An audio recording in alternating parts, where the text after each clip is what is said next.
আর সাদেক কায়েম যা দেখিয়ে দিয়েছে তা বিস্ময়ের পর বিস্ময়।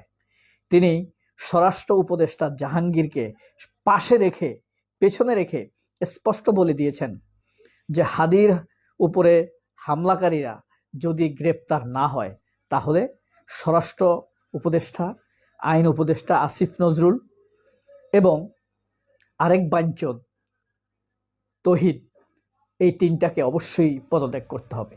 এখন বলেন তো, হাদির উপরে তো হামলা হয়েছে, আল্লাহ বাঁচিয়ে রেখেছে এখন পর্যন্ত, এরপরের টার্গেটকে এটা কিভাবে বুঝবেন?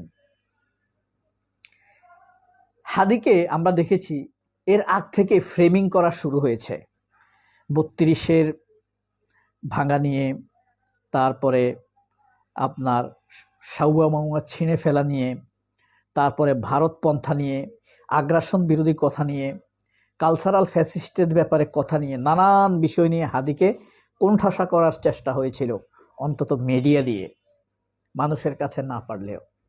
শেষে এসে তারা হাদির উপরে অ্যাটাকটা করেছে। হাদির উপরে আক্রমণ সুপরিকল্পিত। এখানে ডিপ স্টেট জড়িত, এখানে প্রশাসনের লোক জড়িত, এখানে পুলিশের লোক জড়িত, এখানে বিএনপির লোক জড়িত, আর কাজটি করেছে আওয়ামী লীগ দিয়ে। কারণ হাদি কি কাউকে মেরেছে? হাদি কারোর টাকা খেয়েছে? হাদি কি ব্যক্তিগতভাবে কাউকে ধমক দিয়েছে? না। কারণ হাদি একটা ফিগার হয়ে উঠেছিল, the state figure, country figure, যে ফিগারটা দেখলে ভয় পেত আপনার ডিপ স্টেটের লোকেরা, ওয়াকার ভয় পেত, যেটার চোখের সামনে আসলে ভারত ভয় পেত, এটা চোখের সামনে আসলে বিএনপি ভয় পেত, বিএনপির ভিতরে যারা ভারতপন্থী তারা ভয় পেত, তারাই দেখবেন হাদিকে গালি দিছে। আপনার হাদিকে গালি দিছে এরকম অসংখ্য স্টেটমেন্ট দেখবেন ফেসবুকে স্ট্যাটাস দেখবেন আপনি।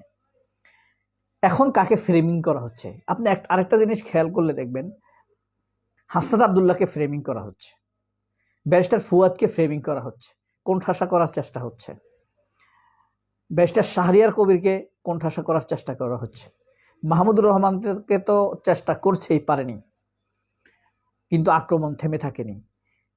সাদেক কায়েমের ব্যাপারটা খেয়াল করেছেন? সাদেক কায়েম যাই করবে সব কিছুতে ফ্রেমিং করা হচ্ছে। এটা হলো সবচাইতে আতঙ্কের বিষয়। আপনি সাদেক কায়েমের হাউকাউ করে চিল্লায় না, মাথা গরম করে না, কিন্তু সাদেক কায়েম কিন্তু মারাত্মক।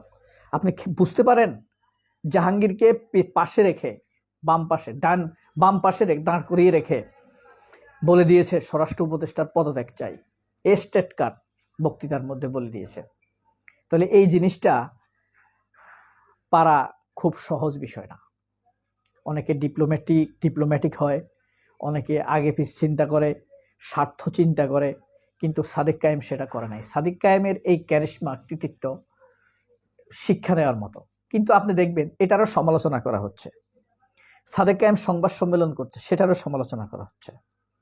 সাদেক কায়েম ডাকসুর রিডিং রুমে এসি লাগানোর উদ্যোগ নিয়েছে, সেটার সমালোচনা করা হয়েছে। সাদেক কায়েম ফিজিক্যাল এক্সারসাইজ করাচ্ছে, ভোরে ছাত্রদেরকে ঘুম থেকে উঠতে উৎসাহিত করছে, সেটার সমালোচনা করা হচ্ছে। অর্থাৎ সাদেক কায়েম যা করবে তাই সমালোচনা করা হচ্ছে। আপনার একটু চোখ বুলালে দেখবেন ঠিক ওসমান হাদিকে নিয়ে এমনটি করা হতো, গত ৩ মাস যাবত এমনটি করা হয়েছে। ব্যারিস্টার ফুয়াদকে নিয়ে করা শুরু হয়েছে আরো আগ থেকেই। শাহরিয়ার কবিরকে গত 1 মাস যাবত শুরু করেছে। কখন থেকে? যখন যমুনা টিভিতে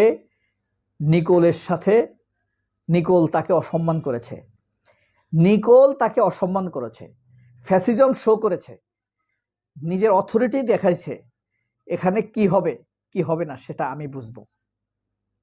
কি আশ্চর্য দেখেন, নিকোলকে কেউ কিছু বলে নাই, ব্যারিস্টার শাহরিয়ার কবিরকে ফ্রেম করা হচ্ছে।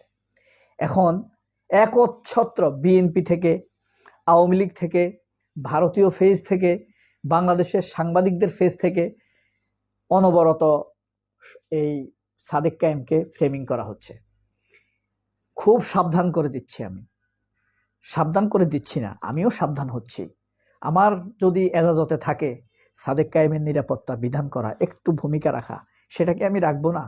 24-এর শক্তি, তার উপরে প্রিসাইজ শক্তি, একটা আদর্শ ছেলে, বিড়ি খায় না, সিগারেট খায় না, অকলিন আড্ডা দেয় না, সার্বক্ষণিক নিজের কাজ এবং দায়িত্ব নিয়ে ভাবে, এর বাইরে তার সে চিন্তাই করে না। কিভাবে একটা ছেলে ভালো হবে, কিভাবে একটা ছেলে নামাজি হবে, কিভাবে ঢাকসুর ছেলেরা আরেকটু ভালো থাকবে, কিভাবে ঢাকা ইউনিভার্সিটিতে হল করা যাবে, কিভাবে আরামে লাইব্রেরিতে পড়তে পারবে, কিভাবে ঘুমাতে পারবে, এইসবই তো সে ভাবছে।